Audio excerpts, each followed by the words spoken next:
अस्सलाम वालेकुम। आप देख रहे वीएन पॉइंट और मैं हूँ सारा खान। आज अपने देखने वालों के लिए, अपनी ऑडियंस के सामने मैं एक तर्जिया, एक पोस्टमार्टम रखूंगी और आगे फैसला आप खुद करेंगे कि क्या पश्तून तहफ़्फ़ुज़ मूवमेंट फितनतुल ख़वारिज का सियासी रूप धार चुकी है। फितनतुल ख़वारिज को ऑलरेडी 2011 के अंदर एक आलमी दहशतगर्द तंजीम करार दे दिया गया था और इसके अलावा वो अफ़गानिस्तान से छुप कर अपने ठिकानों, खुफिया ठिकानों के ज़रिए से पाकिस्तान के अंदर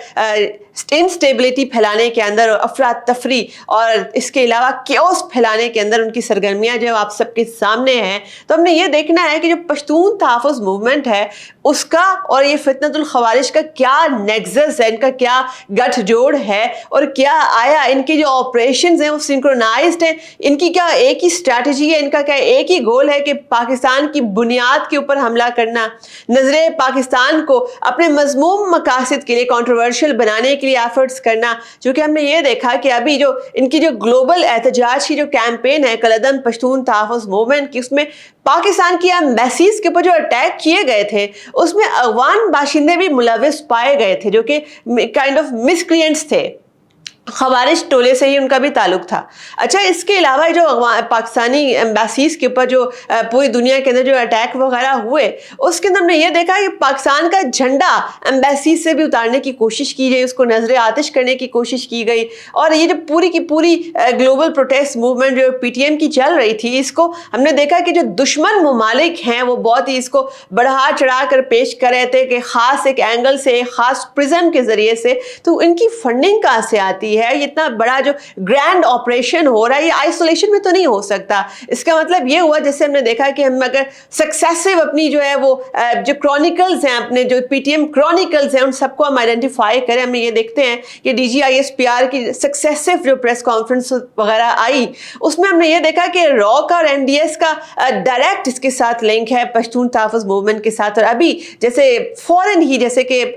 कलअदम पश्तून तहफ़्फ़ुज़ मूवमेंट के ऊपर पाबंदी लगती है, पाबंदी आयद होती है इनके ऊपर 1997 के दफ़ा इंसदाद दहशतगर्दी एक्ट के तहत, उसकी दफ़ा 11B के तहत जो इन पर पाबंदी लगती है, फ़ौरन ही फितनतुल ख़वारिज जो है वो भी फ़ौरन ऐलान कर देते हैं कि हम इनकी हिमायत कर रहे हैं। तो ये क्या आया, इनका जो एजेंडा है वो एक ही एजेंडा है और जो पीटीएम है सिर्फ उनका एक पॉलिटिकल फेस है, उसकी जो सियासी शनाख्त का रोल अदा कर रहे हैं। अभी अगर हम इनके जलसों के हवाले से जो देखें, अगर हमारे सामने जो वो रिपोर्ट्स हैं कि जो पीटीएम जो अब तक जलसे पाकिस्तान में कंडक्ट करती रही है उसके हवाले से उनका जो क्या कंडक्ट हमेशा से रहा है वो ये रहा कि वहां पर जो भी पाकिस्तान का झंडा जो भी नौजवान लहराता था या पाकिस्तान के हक में जब भी नारेबाजी की जाती थी पीटीएम के जलसों के जुलूसों के अंदर, तो वहां पर फौरन उनको ये ऑर्डर किया जाता था कि आप पाकिस्तान का परचम जो है वो साइड पर रखें या जलसा गाह में ना लेकर आए, जलसा गाह से बाहर परचम रख कर आए, तो उसके बाद आप दोबारा जो है जलसे में आकर शमूलियत अख्तियार कर सकते हैं। इसके जवाब में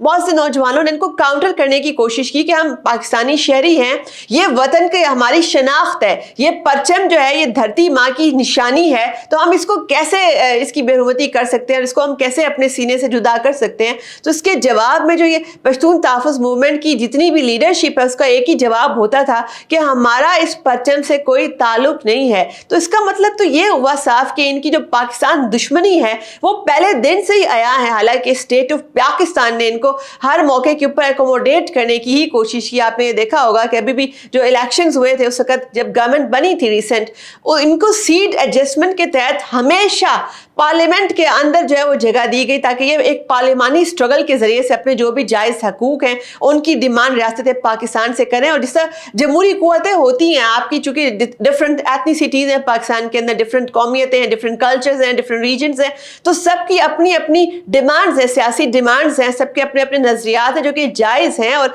आप जो एक जमहूरी तरीक़ों से अपने ये तमाम डिमांड्स वगैरह पूरी कर सकते हैं। जबकि पार्लियामेंट्री स्ट्रगल का उनको पूरा मौका दिया गया, इसके बावजूद उन्होंने फंडिंग लेनी ना रोकी, उन्होंने पाकिस्तान मुखालिफ बयानिया ना रोका, उन्होंने हमेशा शर्पसंदी की बात की, हमेशा पाकिस्तान तोड़ने की बात की, नजरिया पाकिस्तान के ऊपर हमेशा हमला आवर हुए। तो ये जो बयानिया बनाने की कोशिश की जा रही है पाकिस्तान की एहसास, पाकिस्तान के नजरिए के ऊपर, ये धरती माँ के लिए एक बहुत बड़ा खतरा है। और जो ऐसे अनासिर आप पूरी दुनिया की तारीख उठाकर देख ले, ऐसे अनासिर को कोई भी रियासत अपने अंदर जगह नहीं देती। और हमारे यहाँ भी अब ये जो कदम उठाया गया है कि कलअदम पश्तून तहफ़्फ़ुज़ मूवमेंट पर पाबंदी लगाई गई, ये बड़ा दुरुस्त कदम है जो कि पाकिस्तान अपने टेक ऑफ स्टेज के ऊपर है और हम किसी को भी रियासत पाकिस्तान इजाज़त नहीं दे सकती कि वो यहाँ पर इंतशार फैलाए, तशद्दुद फैलाए और किसी भी तरीके से फसाद बर्पा करे। अगर ये धरती माँ है, ये अजीम वतन है, तो हम हैं। अभी भी मौका है कि कौमी धारे में वापस आ जाए और जमहूरी रवायात और जमहूरी रवैयों के तहत अपनी जो पीसफुल स्ट्रगल है अपने राइट्स के लिए वो की जाए। अपनी मेज़बान सारा खान को दीजिए इजाज़त। मज़ीद तर्जियों के लिए, तबसरों के लिए देखते रहिए वीएन पॉइंट।